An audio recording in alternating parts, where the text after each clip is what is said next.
হঠাৎ করে কেন জি বাংলার সাথে এমন সম্পর্ক হলো আবিরের?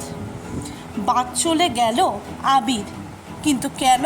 বিস্তারিত জানতে সঙ্গেই থাকুন, চ্যানেলটিকে সাবস্ক্রাইব করে রাখুন। দর্শকদের যেসব সিরিয়ালগুলি সবচেয়ে থেকে বেশি ভালো লাগে তার মধ্যে কিন্তু নিঃসন্দেহে রিয়ালিটি শোয়ের মধ্যে রয়েছে জি বাংলার সারেগামাপা।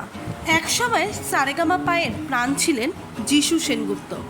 তিনি কিন্তু সারেগামাপা ছেড়ে দেন, কেননা তার পারিশ্রমিক নিয়ে বিভিন্ন টানাপোড়েন শুরু হয়, আর তার জন্যই কিন্তু তিনি সারেগামাপা ছেড়ে দিতে বাধ্য হন। এরপরে যিশু সেনগুপ্তর পরে জি বাংলা পেয়ে যায় বাঙালির অন্যতম ক্রাশ আবির চট্টোপাধ্যায়কে। সম্ভবত সারেগামাপাই প্রথম পায় আবিরকে সঞ্চালক হিসেবে, কিন্তু হঠাৎ করে এবারে আবিরকে সরিয়ে দেওয়া হলো, বা আবির নিজেই সরে গেলেন। কিন্তু কেন?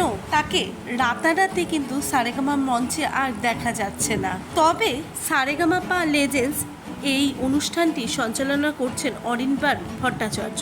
তবে সারেগামাপা লেজেন্ডস আর সারেগামাপা দুটো কি আলাদা আলাদা শো নাকি একই শো সেটা কিন্তু জানা যায়নি। কিন্তু আবিরের জায়গায় অনির্বাণকে দেখে অনেকেই আশাহত, তবে অনেকে আবার ভীষণ খুশি।